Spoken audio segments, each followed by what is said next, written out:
On this episode of Renewable Energy Reality Check, we explore energy advancement and accessibility. The Energy Information Administration is projecting electricity demand to reach 4,244 billion kilowatt hours in 2026. That's up from 4,195 billion in 2025. And by 2027, it's expected to hit 4,381 billion. We're not just seeing growth, we're seeing acceleration. We're seeing a fundamental shift in how much electricity America needs. And this is what the age of electrification actually looks like when it arrives. Not some distant future scenario, not a projection. This is happening right now. Let's be precise about what's driving this electricity demand. It's new and advanced consumer technology. Data centers are consuming approximately 1,050 terawatt hours of electricity in 2026.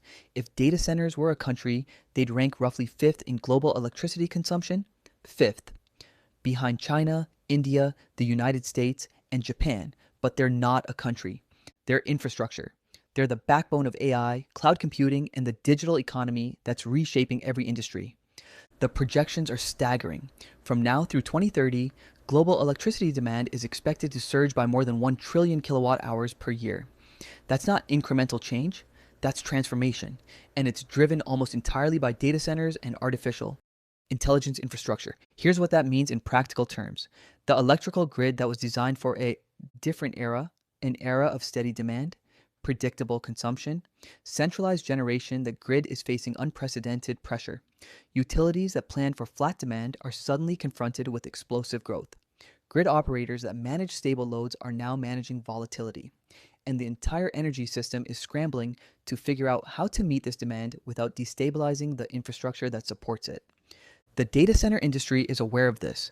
Companies are actively searching for locations with abundant, reliable, and increasingly renewable electricity. They're looking at Texas, they're looking at the Pacific Northwest, they're looking at regions with hydroelectric power. They're looking at places where renewable energy is abundant and where grid capacity exists to support massive computing operations. This is creating a new geography of energy demand, one that's reshaping where data centers locate and, by extension, where economic activity concentrates. So how is the renewable energy sector responding to the surge in demand? With remarkable speed. In 2026, the United States is projected to add 80 gigawatts of new solar, wind, and storage capacity. That's not a projection from some distant future. That's happening this year. This is what's being built, deployed, and connected to the grid right now. Solar is leading the charge. 42,600 megawatts of new solar capacity is coming online in 2026. That's expanding solar's share of total U.S. electricity generation from 12.7% to 15.5% in a single year. 2. Put that in perspective, solar is growing so fast that it's adding nearly 2 percentage points to the national generation mix annually. At that rate, solar will account for a quarter of all U.S. electricity generation within 5 years. Wind is also accelerating. 14,500 megawatts of new wind capacity is projected for 2026. That's the strongest installation year in 5 years. After several years of slowdown driven by policy uncertainty and supply chain challenges, the wind industry is rebounding, and it's rebounding hard. Wind's share of total U.S. electricity generation is expanding from 13.1% to 13.6%. But here's what's genuinely significant. These aren't just capacity additions. These are capacity additions happening in a context where renewable energy has become the lowest cost source of new generation. Solar and wind are cheaper than natural gas. They're cheaper than coal. They're cheaper than nuclear. The economics have flipped. Renewable energy isn't being deployed because of subsidies or mandates anymore. It's being deployed because it's the most economical choice. Storage is the third piece of this puzzle, and it's where things get genuinely transformative. Battery storage is being deployed at record rates. Why? Because storage solves the fundamental problem with renewable energy: variability. Solar doesn't generate power at night.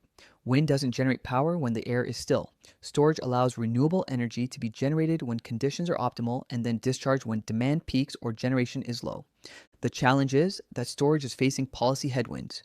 Over 83% of planned grid storage capacity, that's more than 219 gigawatts, could lose federal tax credits under Foreign Entity of Concern rules starting in 2026. That's not a minor issue. That's a potential disruption to one of the most critical technologies for enabling high renewable penetration. What's remarkable about 2026 is how the geography of American renewable energy is shifting. This isn't concentrated in a handful of states anymore. It's spreading. Texas remained the undisputed leader. The state generates more than twice as much renewable electricity as California, or as much renewable electricity as the next three states combined. Texas is producing 25% of America's wind power and 18% of America's solar power. The state has become the renewable energy capital of the nation, and it's not slowing down. California still leads in solar penetration. 36.9% of the state's electricity comes from solar, but Texas is catching up fast. Texas passed California in installed utility-scale solar capacity in 2024, and in 2025, Texas generated more solar electricity than California for the first time. In 2026, that gap is widening. But here's what's genuinely transformative. Solar is no longer confined to the traditional Sun Belt. Kentucky experienced a 100 through 88% increase in solar generation. Kansas grew by 150%. Oklahoma by 146%. These aren't states that were supposed to be solar powerhouses. These are states where solar is suddenly becoming economically competitive because the technology has gotten so cheap that even moderate sunshine makes financial sense. The Great Plains have become the wind corridor of America. Iowa generates 61.5% of its total electricity from wind. That's more than half their entire electricity supply from wind turbines. Kansas generates 47% from wind. Oklahoma generates 49.7%. Wyoming generates 43.9%. These states are sitting on some of the best wind resources on the planet, and they're using them to power not just their own economies, but to export electricity to neighboring states. The Southeast is emerging as a major solar region. Florida experienced 19.6% year-over-year solar growth. Georgia, North Carolina, and Virginia are all experiencing significant solar expansion. Population growth, abundant sunshine, and declining solar costs are converging to create a renewable energy boom in a region that wasn't traditionally known for it. The Northeast, which has historically lagged behind other regions in renewable energy deployment, is beginning to emerge as a significant player. New York, Massachusetts, and Connecticut are implementing aggressive clean energy policies and experiencing significant growth in both solar and wind. The Northeast is also becoming a leader in offshore wind development, with several major projects in development or under construction. What this means is that renewable energy is becoming a truly national phenomenon. It's not a coastal issue, it's not a regional issue, it's happening everywhere. And it's creating economic opportunity in every region of the country. This energy transformation is creating jobs, in real communities. Approximately 3 million Americans work in clean energy related positions. 3 million. That's more than work in coal mining, oil extraction, and natural gas combined. Clean energy jobs grew at 2.8% in 2024, more than 3 times faster than the broader economy. In 2026, that growth is continuing. Energy efficiency alone employs approximately 2.4 million Americans, with median wages 20% higher than the national average. Solar installation is one of the fastest growing occupations in the United States. Industry service technicians are in high demand. Battery technicians, grid operators, electricians, and renewable energy engineers and laborers are all experiencing strong job growth. Texas leads in clean energy employment with over 60,000 jobs in storage and grid work. California follows with 53,000. But the real story is where growth is happening. Ohio added 5% more solar jobs in 2024. Georgia added 4.5%. Utah added 3.5%. Texas added 3%. These are states discovering that renewable energy deployment creates real economic opportunity. The renewable energy industry has attracted over $1.9 trillion in global investment in 2025. That's a record. And that investment is flowing into manufacturing, deployment, installation, and maintenance. It's flowing into communities. It's creating opportunities for workers who might otherwise have limited economic prospects. But here's the reality check. This transition is creating winners and losers. Communities that have historically depended on fossil fuel industries are facing disruption. Coal plants are closing. Natural gas plants are facing an uncertain future. Workers in fossil fuel industries are being displaced. The transition is real, it's happening, and it's creating real economic pain for real people in specific places. That's not something we can ignore or wish away. The question is whether we manage this transition in a way that brings people along or whether we let it happen to people.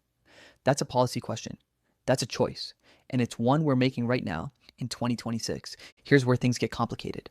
The renewable energy is being built, the capacity is being deployed, the jobs are being created, but there's a constraint that's limiting how fast all of this can happen. It's the grid, the electrical grid that was built for a different era, an era when power flowed from large central generation facilities to distributed consumers. That grid is struggling to accommodate distributed renewable generation. Transmission lines that were designed for one-way power flow are now dealing with power flowing in multiple directions. Distribution systems that were designed for stable loads are now dealing with variable generation. $115 billion flowed into grid expansion and reinforcement in 2025. That's 50% more than the previous decade's average. In 2026, that investment is continuing, but it's not keeping pace with the need. 377 gigawatts of new capacity is waiting to interconnect to the grid. 377. At current rates, it could take years for all that power to actually connect and start generating electricity. That's a bottleneck. That's a constraint. That's something that needs to be fixed if we're going to meet the demand that's coming. Grid-enhancing technologies are emerging as solutions. Reconductoring, dynamic line rating, advanced power flow control. These technologies can squeeze more capacity out of existing infrastructure without waiting for new transmission lines to be built. But these are relatively new. They require investment, they require regulatory approval, they require utilities to change how they operate. The reality is that the grid is the limiting factor right now. It's not solar panels, it's not wind turbines, it's not batteries, it's the infrastructure, it's the system itself moving power from where it's generated to where it's needed. And that infrastructure is struggling to keep up with the slow pace of change. In July 2025, the One Big Beautiful Bill Act was enacted, the OBBBA, and it fundamentally changed the clean energy landscape. The OBBBA didn't eliminate clean energy tax credits. It modified them. It imposed stricter requirements about where equipment can come from. It accelerated project deadlines. It created new compliance burdens. And the market response was immediate and severe.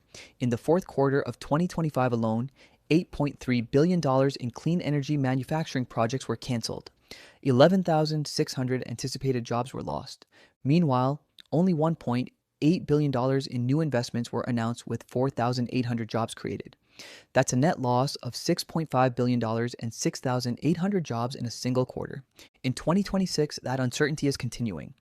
Over 83% of planned grid storage capacity could lose federal tax credits under Foreign Entity of Concern rules. That's not a minor issue. That's a potential disruption to one of the most critical technologies for enabling high renewable penetration. Federal tax credits for electric vehicles were phased out in October 2025. Despite that, EV sales hit a record 1.6 million vehicles in 2025 as consumers rushed to purchase before the credits expired. But in 2026, without those credits, EV adoption is slowing. The economics change, the affordability equation shifts. This isn't a story of failure. It's a story of policy creating uncertainty. It's a story of markets responding to that uncertainty by pulling back. It's a story of the transition continuing because the fundamentals are sound, but at a slower pace than it might otherwise have been. We're at an inflection point, not in the distant future, right now, in 2026. The renewable energy transition is no longer a future scenario. It's a present reality. Solar and wind are the dominant force in new electricity generation. They're economically competitive. They're being deployed at massive scale. They're creating jobs and economic opportunity across the nation. But the transition is facing headwinds. Policy uncertainty is suppressing investment in grid storage. The interconnection queue is creating bottlenecks. The grid itself is struggling to accommodate the pace of change. And the surge in electricity demand from data centers. And artificial intelligence is creating pressure that's testing every part of the system. The decisions we make in 2026 about grid investment, about permitting reform, about policy stability, those decisions will determine whether this transition accelerates or stalls. They'll determine whether America remains the global leader in clean energy technology or whether that leadership shifts elsewhere. They'll determine whether the economic benefits of this transition are broadly shared or concentrated in a handful of states and companies. The age of electrification isn't coming. It's here. The question isn't whether it's going to happen. The question is how fast it happens and who benefits. And that's a question we're answering right now with every policy decision, with every investment choice, with every infrastructure project that gets built or delayed. The future isn't predetermined. It's being written in real time. And the energy that powers it, that's being written right now too. That's all for this episode of Renewable Energy Reality Check. Be sure to like, comment, and subscribe. Till next time, everyone, be sure to take care of yourself and especially take care of one another.